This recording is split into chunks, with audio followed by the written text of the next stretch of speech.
Hi everyone, welcome back to my YouTube channel.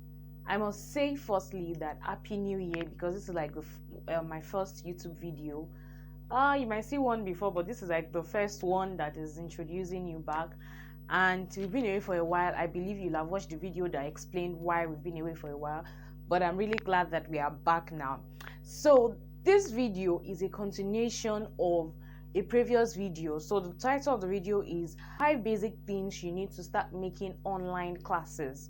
5 basic things you need to start making online classes. And so this is a continuation of that video. So in case you just came in and this is the first video you are watching, you've just missed one part, which is the part 1 of that video. The part 1 explained about the 5 things you need, and then the part 2 is the part 2, which is a continuation of what you'll be needing and some of the things that you didn't hear in part 1, which I believe everybody was watching out for. So before I even go into it, see, it's a new year. Let's not start by having to beg. Let me just beg once. Subscribe, click that button. It doesn't bite, it does not bite at all. So just click the button, subscribe, drop a comment. That's how I know that you watched this video, it was interesting, you gained something. So drop a comment. You can talk about what you learned at the end of the video and what you hope to do, and also click the like button. Just engage. All right, so let's fly. This new year we're flying. Let's fly into the video. Before I even start talking about this at all, I must let you know a fun fact. It's actually not a fun fact, because it's really like, I was really sad. So this video you are watching is I had to shoot this video again, because the actual video, which was a continuation of that previous video, had been shot since last year. So almost immediately after I shot the part 1, it was available, but my phone shut down, went off. They had to flash everything on the phone, so the video went off. However, I had to shoot this video again in the new year. I can't just promise you guys that there'll be a part 2 and then I just say, oh, because the video is off, so I would not give you. No, we keep to our words here. So this is another video, the same video, but I had to shoot again. All right, so in the first one we talked about so I wrote them down. So we're talking about the 5 basic things you need to start online classes. And so I mentioned that I promised I was going to talk about the apps that you need to compress your videos. So because most of the time when you record your videos, you end up having them come out in large files. So in large files, a lot of them can come out in 400 MB, 800 MB, and maybe like a very small duration of videos. So you want to ensure that your whatever thing you're doing online, whatever purposes why you're recording your videos, the people who benefit from it when they want to download the videos, it doesn't take all of their data. So you want to compress the videos, and even while compressing, you want to compress and still maintain the quality of the video. So the video compressor I use is Video Panda.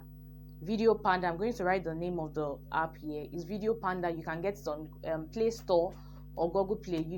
I don't know if it's available on iOS, but you can get it on Play Store, and it's very good. So what Panda does for you is it gives you an option where it will ask you small quality or medium quality or high quality or just compress. So most of the time I use the just compress, because the just compress is like the highest resolution. However, it is still very good and it will still compress. I mean, you can have a video of it can help you compress a video of 400 MB to 100 MB or into 80 MB. So it is really good. So you don't want to tamper with the small quality. Can do from 400 to like 20 MB. However, you want to ensure that even when you compress, the quality still remains the same. So I just use the just compress. So all you need to do is, when you click on the just compress, it takes you into where you start compressing. You need to hold on for a while for it to compress. Then when it's done compressing, you save your video. And in fact, it even gives you an option where you can compare your actual video and the compressed one. You will see that there's really no difference. The only difference will be in the size of the video, and it's really good. So there are also other video compressors. I don't use those ones. I only use Video Panda. However, there are also other ones that you can go on Google Play or Play Store or iOS, and then search for them so that you can also test them and see which one suits you. All right, so the next thing I want to talk about, an app that you can use to edit your videos. So like I said in previous video, I said there are times when you are shooting your videos, and then if you're in Nigeria, NEPA can take light, you know, and if you never take light, you have to rush, stop the video before you probably put on your generator to continue. So all those processes where your video had captured where NEPA took the lights, you would want to cut those points out. There are times when you are talking and you cough, and you feel like, oh, you don't want your students to get distracted when you cough, so you might want to take that out. You just want your videos to be to concentrate more on what you're teaching the students. So one app that I use regularly, I think most video creators use, is InShot. I'm also going to write the name here, is InShot. And InShot is very good. One advantage of InShot as well that I noticed is that InShot also helps compress your videos.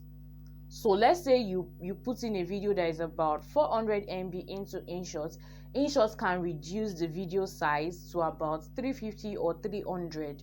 It reduces the video size. So I can't get the precise way they reduce it now, but I realized I reduced the video size. So it is after I am done editing my videos on InShot, that's when I go ahead to compress it. So it's like my video that is a big size, InShot, after I finish editing and saving on InShot, it will still compress the video a little bit, maintaining the quality, and then I send to Video Panda to compress again. So it goes through all of those processes. So InShot is really good. It helps you editing. So when you're using InShot, you just want to edit, maybe like cut out some points that you don't need. I don't always recommend that you put filters. Don't use filters. Rather, you can do the adjust button.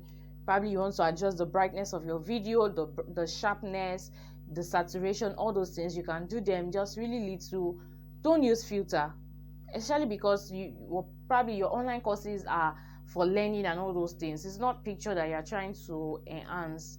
Okay, so don't use filter. I don't recommend that. Don't use filter, but if it works for you, you can go ahead. So I use InShot. However, there are also other video editing apps.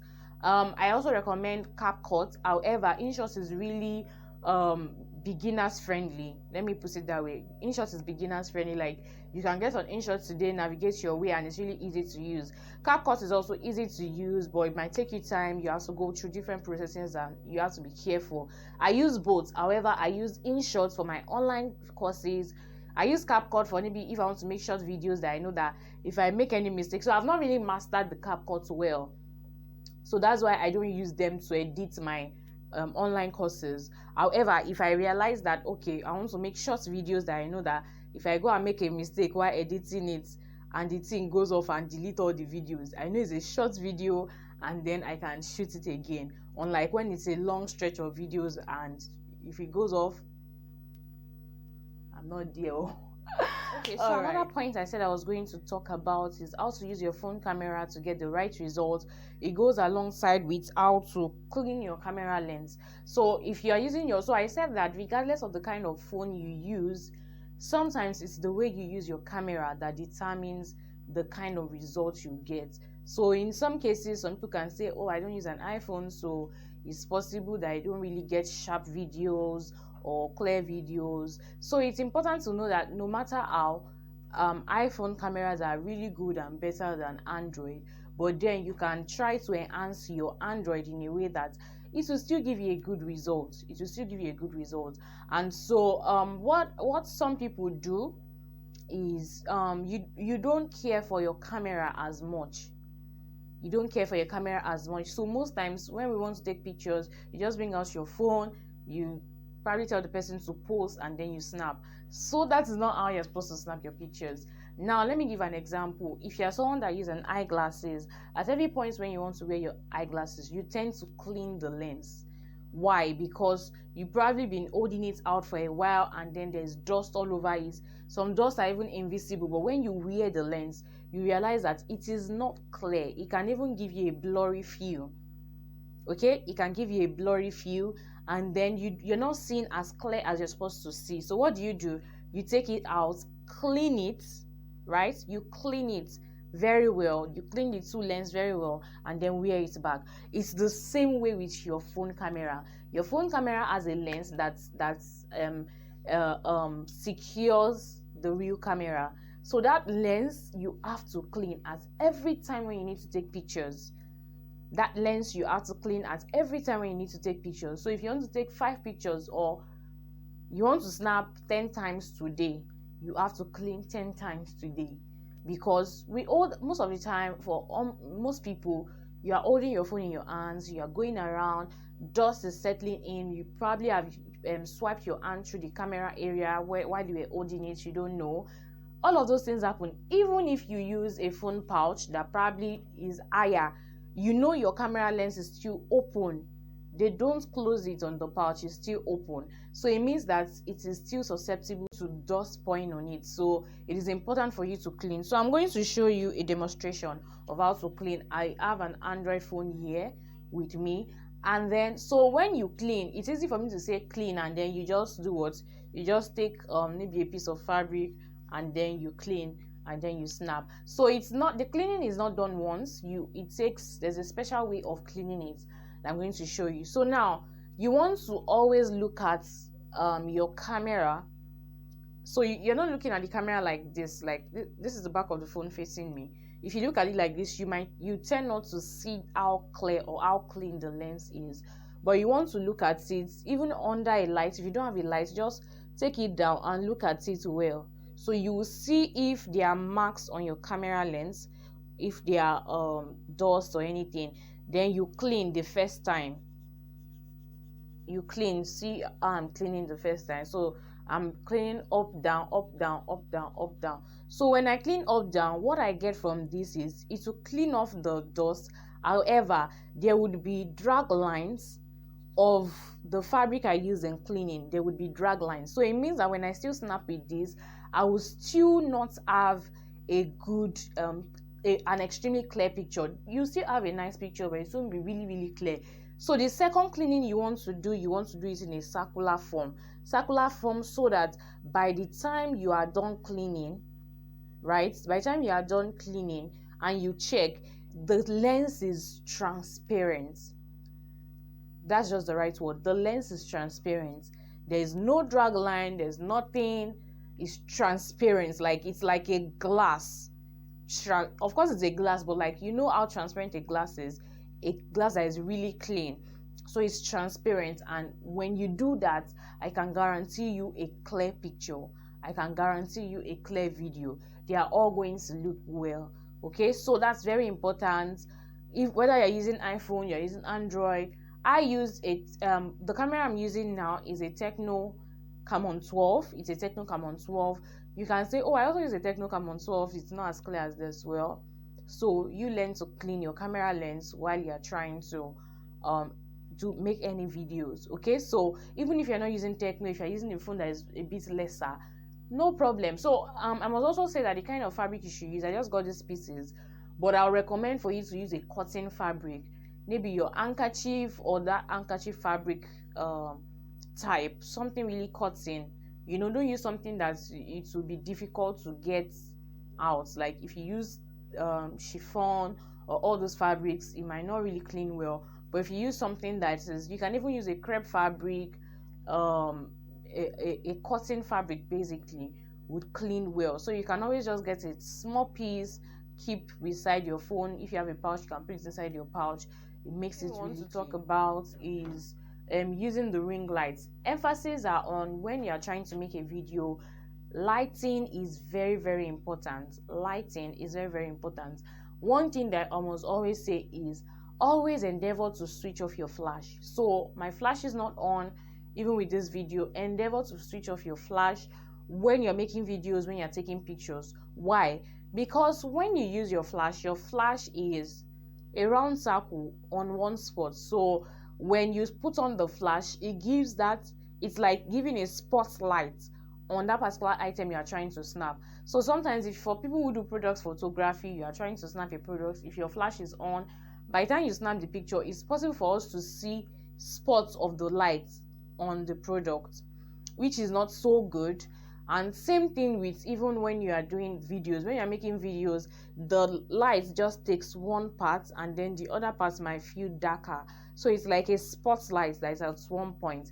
So it is not recommended for you to switch on your flash only on few occasions. Most times, the only time you ever see me switch on my flash when snapping a picture is probably when it is nighttime, dark, and there is no light, and I need to take a picture probably of a dress I made that I'm sending off the following morning, and there's no light. So I just like, okay, let me just use my camera. But you would always see the difference when I don't use a flashlight and when I use a flashlight. The one without flashlight is better.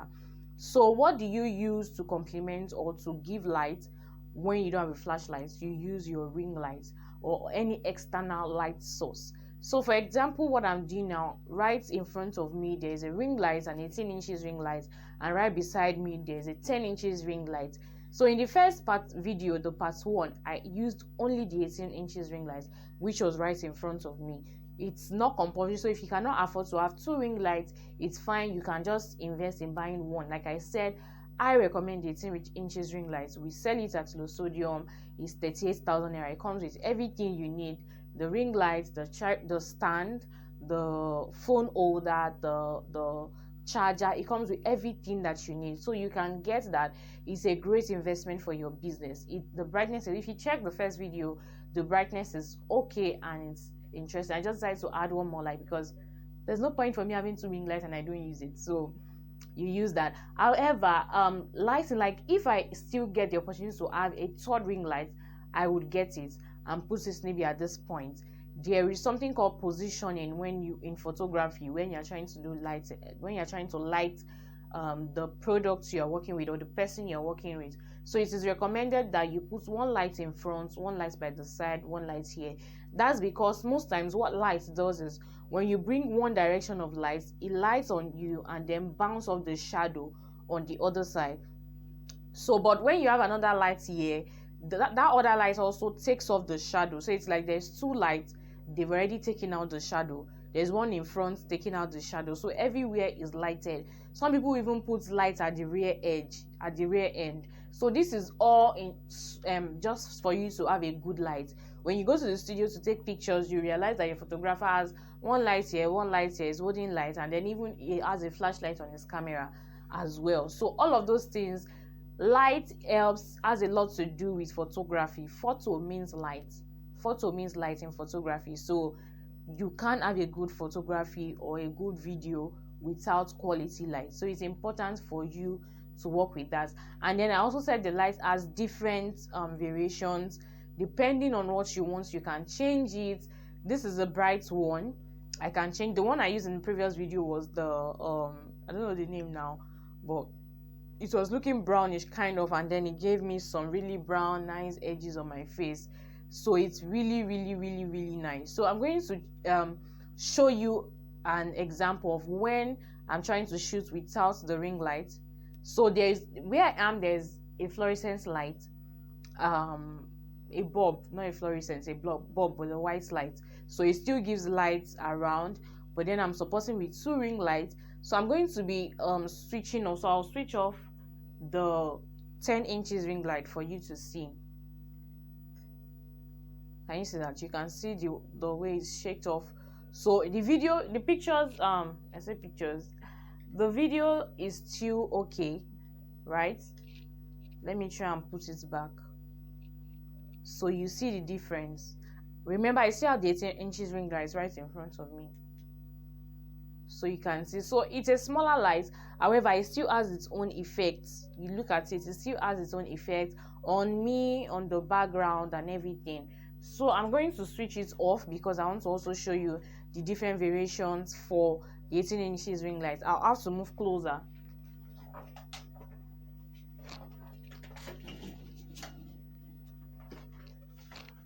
Okay, so for the 18 inches ring lights, it's on.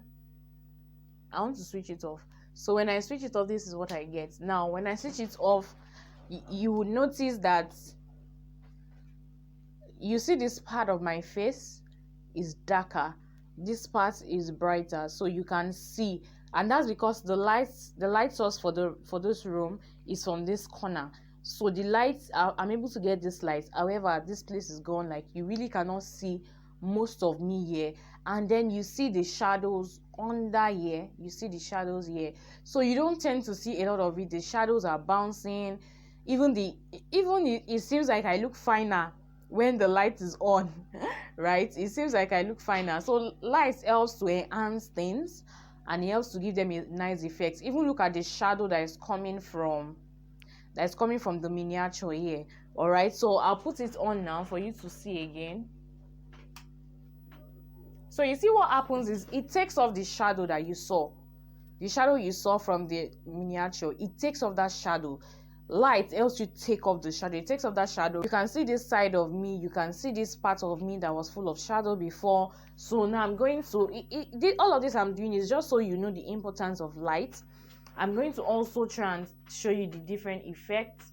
So I'm changing the different like the difference. So this ring light comes with something that feels like a filter. So you look at this, then it gives me a different light.